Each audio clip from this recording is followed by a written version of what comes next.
Tim Mahoney, great to be with you back on CBN News. And congratulations on this new film. Tell us about finding the real Mount Sinai. Well, this investigation actually started, Chris, 20 years ago.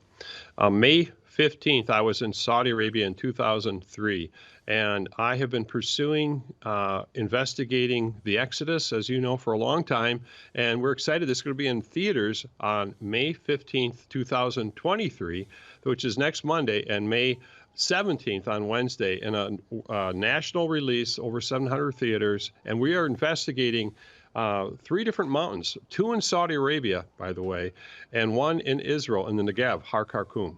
And what have you found over 20 years, and especially in the last few years? Well, there does appear to be a pattern of evidence, which both includes early Proto-Sinaitic writings, which I think is early Hebrew, and we covered that in our first film, The Moses Controversy. So we have been looking in a 2-film series at, where is the location of Mount Sinai, and what we're finding is a pattern of evidence for the wildernesses, for the route, and we're also finding evidences at several mountains that seem to match the biblical narrative of the Israelites being at Mount Sinai.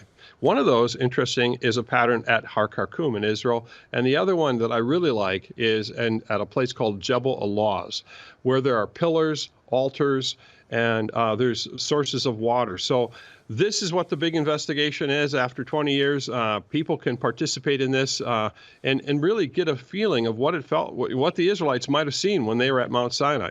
Tim, why are these investigations so important? Well, right now there's a lot of criticism, and a lot of people are suggesting that the events of the Bible didn't happen. You might not hear that at your church, but if you send your kids off to college and into the mainstream, they're basically going to be told at university that, yeah, the Bible is just a book of fairy tales.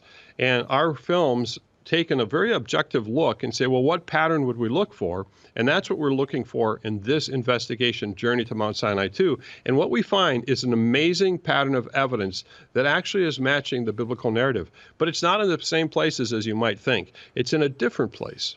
Now, you say you don't necessarily go to investigate to prove the Bible, but investigate the Bible. What do you mean by that? Well, the Bible... some people would say, well, you're just trying to prove the Bible. And what I'm trying to do is I'm trying to investigate the historical credibility of the Bible. And the Bible gives us a roadmap in the Exodus. It has certain wildernesses that it crossed, certain campsites that it made, and there's certain distances in time. And in this particular investigation, it also has information about what happened at the mountain. So what we're doing is trying to take a very objective look and looking at different points of view. And when we look at those different points of view, we're getting some people who are saying, well, no, there's no evidence here, and here's why.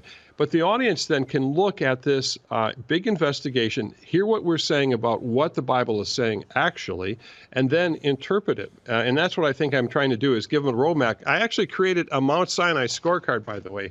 And if people go to our website, patternsofevidence.com, they can get this. It has a lot of information on it, and it preps them for the film, and they can then have their own checklist. There's 17 different things that we're looking at in this checklist, and that helps us to zero in on what mountain really is the true mountain of Mount Sinai.